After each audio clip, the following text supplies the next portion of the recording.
प्यारे विद्यार्थियों, जैसा कि आज मैं आपको समास करवाने जा रही हूँ। बहुत सारे बच्चों का ये टॉपिक क्लियर नहीं होता, तो बेटा आज मेरी कोशिश रहेगी आपको समास समझाने की। समास का अर्थ क्या होता है? समास का अर्थ होता है संक्षिप्त। संक्षिप्त मतलब किसी भी बात को छोटे तरीके से कहना समास कहलाता है। समास की परिभाषा क्या रहेगी? दो या दो से अधिक शब्दों का जब मेल होता है तो उसे समास कहते हैं। समास और संधि में बहुत सारे बच्चे पजल हो जाते हैं। तो समास तो होता है बेटा शब्दों का मेल, और संधि क्या होती है? वर्णों का मेल होती है। ठीक है, ये ध्यान रखना।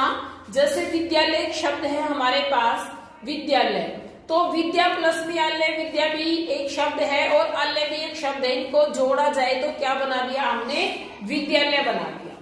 समास रचना दो पदों से होती है। इनकी रचना, इनमें एक पद होता है पूर्व पद जो पहले आता है, एक होता है बाद वाला पद यानी उत्तर पद जो बाद में आता है। तो पूर्व और उत्तर पद, पूर्व जो पहला पद होता है, उत्तर जो बाद वाला पद होता है।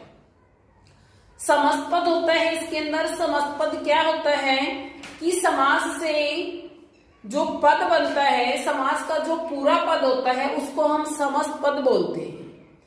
और एक होते हैं समास विग्रह। समास विग्रह क्या होता है?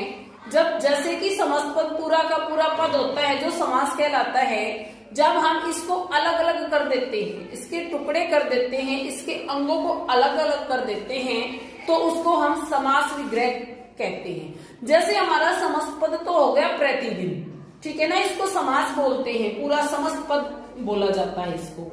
और जब मैं इसके अंग अंग अलग कर दूंगी, दिन दिन, प्रतिदिन का मतलब भी हर रोज, तो मैंने कर दिया दिन दिन। ये मैंने क्या कर दिया? इसका मैंने कर दिया इसका विग्रह।